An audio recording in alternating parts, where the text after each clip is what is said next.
Hi, welcome to Modicum Mondays, where nature nurtures. Today we're going to be making an alkaline juice which supports a healthy gut and immune system. And the concept is that no disease can survive in an alkaline-based body.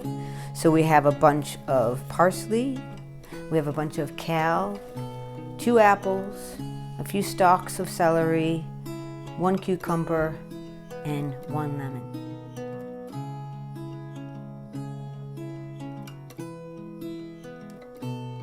I'd like to make a toast with this juice that we just made to my dear friend Rita, who over 5 years ago,